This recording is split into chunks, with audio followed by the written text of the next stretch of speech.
નમસ્કાર ખેડૂત મિત્રો, અમે 5/3/2025 ના રોજ સાતરપુર તાલુકાની અંદર જે આપણું ગામ કયું છે રણમરપુરા, ત્યાં અમે ઉત્સવ સીડ્સના રાજ દિવેલાનું અહીંયા વાવેતર કરેલું છે અને તે ફિલ્ડ જોવા માટે અમે આવેલા છીએ.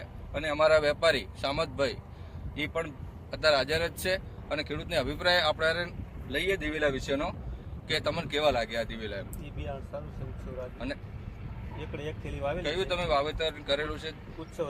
ઉત્સવ રાજનું. અને તમને આમ સરસ માળોરી કેટલી દેખાય છે? ઓલરેડી અમને 60, 55, 70 જેવું દેખાય છે.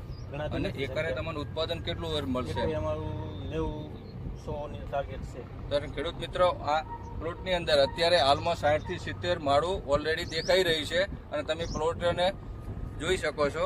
અને બીજું કે એકરે 100 મણથી પ્લસ ઉત્પાદન મળે એવી ખેડૂતની આશા છે. આપણે બીજા ખેડૂતને આપણે આનું ભલામણ કર્યું હોય તો આપણે શું સંદેશો આપીશું? બિયારણ સારું છે, અમે 10 સાલ વાવી છે. એવું નહીં કે આ સાલ વાવી, હર સાલ વાવેલા છે. બીજા જે વાવવાના બાકી રહી ગયા એ પછતાય કે અમે વાયા નહીં, અમારી ભૂલ છે. ઓકે, તો ઉત્સવ સીડ્સના રાજ દિવેલાનું વાવેતર ખેડૂત પોતે જ જાતે જ કહે છે કે વાવેતર કરાય અને સારામાં સારું ઉત્પાદન મેળવો. જય હિન્દ, જય ભારત.